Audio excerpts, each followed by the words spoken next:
budaya. Halo semua pemirsa Sang Pejalan Sunyi. Hari ini kita akan mengeksplor makan dari era Kerajaan Majapahit yang bernama Mbah Bedol Jati. Bagaimana kisah dan mitosnya? Tetap saksikan penelusuran kami.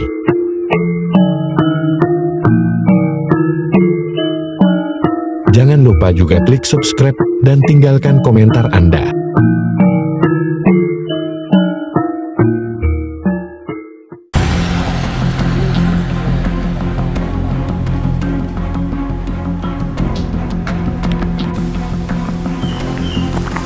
Assalamualaikum warahmatullahi wabarakatuh.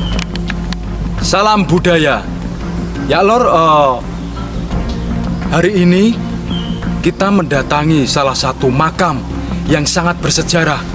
Dan makam ini konon katanya itu masih di era Kerajaan Majapahit, yaitu yang berada tepatnya di Dukuh Kembangan, Desa Sumberjo, Kecamatan Malo, Kabupaten Bojonegoro. Tentunya masih berada di Jawa Timur. Di Dukuh Kembangan sini ada salah satu cerita, yaitu tentang keberadaan makam Mbah Bedol Jati. Mbah Bedol Jati ini sangat unik ya Lur. Tentang cerita beliau, seperti apa lokasi dan tempatnya, kita akan menuju ke tempat lokasi makam Mbah Bedol Jati. Seperti biasa, dulur-dulur atau penonton Sang Pejalan Sunyi, kita ajak untuk menuju ke tempat makam beliau. Monggo Lur.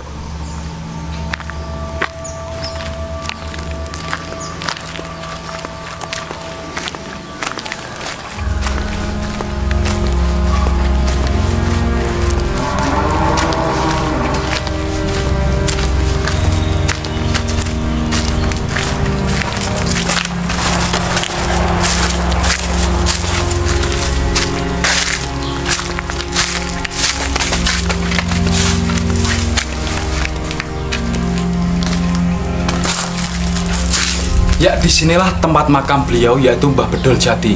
Di belakang saya ini ya loh. Nanti kita akan mendoakan beliau supaya amal ibadah beliau diterima oleh Allah Subhanahu wa Ta'ala.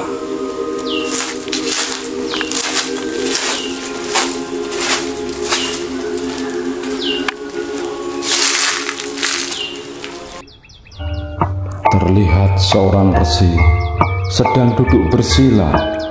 Matanya memandang, menerawang jauh di awang-awang, bagaikan memendam rasa kesedihan yang sangat dalam.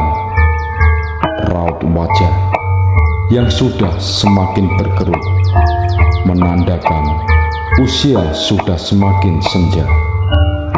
Resi ini memikirkan adiknya yang sangat disayangi, yang selalu acap kali selalu tak pernah mematuhi perintah atau petuah yang telah diberikannya.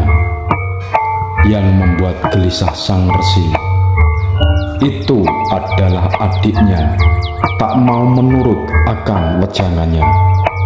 Di dalam batin sang resi mengucap akan jadi orang apa kelak, yang setiap harinya sang adik selalu menyibukkan diri membuat aneka ragam jenis makanan. Alat atau wadah yang dibuat memasak itu adalah kuali yang terbuat dari tanah liat yang dibakar. Hari demi hari, waktu demi waktu, resi itu sudah tidak kuat lagi dengan tingkah laku sang adiknya itu. Kuali itu ditendang oleh sang resi. Kuali itu pecah berkeping-keping. Melihat kakaknya memecahkan kualinya, sang adik pun menggertak. Jika kakak tidak bisa mengembalikan kuali itu seperti semula, maka aku akan pergi ke tempat ini. Dengan rasa penyesalan, sang resi pun memungut satu persatu pecahan kuali itu. Berbagai macam cara Resi ingin mengembalikan kuali ke bentuk semula, tetapi selalu gagal. Walau Resi terkenal orang yang linuweh atau termasuk golongan orang suci yang sakti mandraguna, melihat kakaknya tidak berhasil, sang adik pun akhirnya menata kembali pecahan kuali itu. Entah kekuatan dari mana, sang adik bisa mengembalikan kuali ke bentuk semula. Dan kuali itu bagaikan baru lagi. Sang adik pun akhirnya berpamitan kepada kakaknya untuk pindah ke tempat yang lain. Tetapi Resi itu mengucap, "Kamu boleh pindah atau pergi ke tempat ini, asal kamu bisa mencabut atau memindahkan pohon jati yang saya buat bertapa itu." Sang adik pun menyanggupi. Besar pohon jati kala itu sekitar 5 rangkulan orang dewasa. Aneh bin ajaib, entah dapat kekuatan dari mana lagi pemuda itu bisa mencabut pohon jati itu. Pohon jati itu dibawa pergi hingga sampailah di suatu tempat. Dan anehnya lagi, pohon jati yang dicabut itu ditanam kembali dan bisa hidup. Melihat peristiwa itu, sang Resi bersumpah, "Kelak di sekitar tempat tinggalku tidak akan pernah tumbuh pohon jati lagi." Sampai sekarang, tempat tinggal sang Resi di atas gunung itu tidak pernah tumbuh pohon jati lagi. Walau tidak jauh dari gunung itu, banyak sekali pohon jati. Tokoh sang Resi ini adalah beliau Mbah Buyut Glugur Jati, dan adiknya yang mencabut pohon jati itu akhirnya mendapat gelar Mbah Buyut Bedol Jati. Hikmah dalam cerita ini adalah janganlah kita sekali-kali merendahkan atau meremehkan orang lain, walau orang lain itu yang dianggap tidak memiliki apa-apa.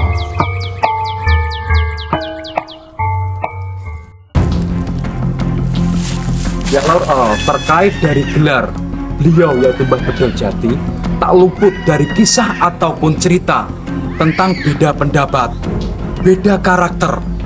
Mbah Bedol Jati ini, beliau itu dulunya konon katanya seorang pemuda yang sangat sangat supel atau suka bergaul sama warga sekitar sini. Tetapi sang kakak yang tidak mau bergaul sama warga. Mbah Bedol Jati ini dulunya adalah adik seorang resi, yaitu Resi Mbah Glugur Jati. Ketika ada peristiwa beda pendapat, yaitu Mbah Bedol Jati ingin pergi ke lokasi tempat tinggal Mbah Glugur Jati. Mbah Bedol Jati ini diberi salah satu salah satu syarat, yaitu harus membawa atau mencabut sebuah pohon jati yang sangat besar. Tetapi anehnya, beliau itu Mbah Bedol Jati ini dulunya seorang tidak pernah tirakat, tidak pernah bertapa ataupun tidak pernah melakukan hal-hal yang berbau mistis atau yang berbau tirakat itu. Suka Mbah Bedol Jati ini sukanya itu tiap hari makan terus. Tetapi anehnya ketika mendapat syarat oleh sang kakak untuk mencabut pohon jati yang sangat besar, Mbah Bedol Jati ini bisa mengangkat pohon jati itu dan dibawa ke lokasi tempat ini. Dan di belakang saya ini adalah konon katanya itu dulunya pohon jati yang diangkat oleh Mbah Bedol Jati.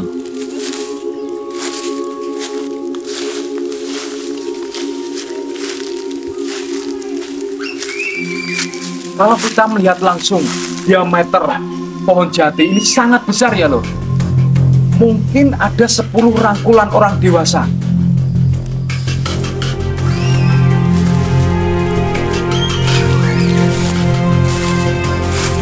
Ketika seorang pemuda itu bisa mengangkat jati dan ditanam di sini. Dulu jati ini sangat menjulang tinggi, tetapi mungkin usia yang sangat tua, mungkin juga ratusan tahun. Akhirnya pohon jati ini roboh dengan sendiri. Dan pemuda itu berhasil mencabut sebuah pohon jati dan akhirnya mendapat julukan Mbah Bedol Jati. Bedol artinya mengangkat atau mencabut pohon jati itu.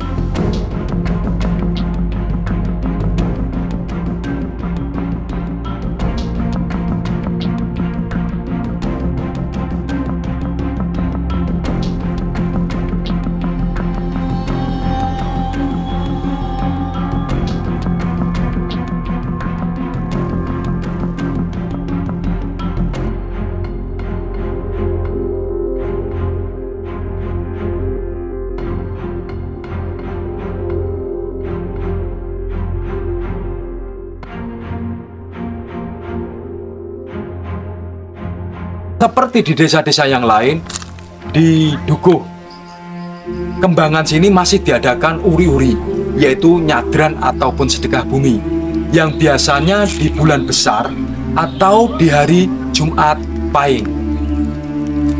Mungkin cerita semua ini itu adalah cerita dari turun-temurun dari desa Kembangan sini juga ya lor. Mungkin jika ada cerita kami di narasi ataupun cerita kami yang kami ceritakan yang kurang berkenan bagi penonton Sang Pejalan Sunyi ataupun khususnya di Dukuh Kembangan sini, kami memohon maaf seribu maaf. Kami akhiri, wabillahi taufiq wal hidayah. Wassalamualaikum warahmatullahi wabarakatuh. Salam budaya.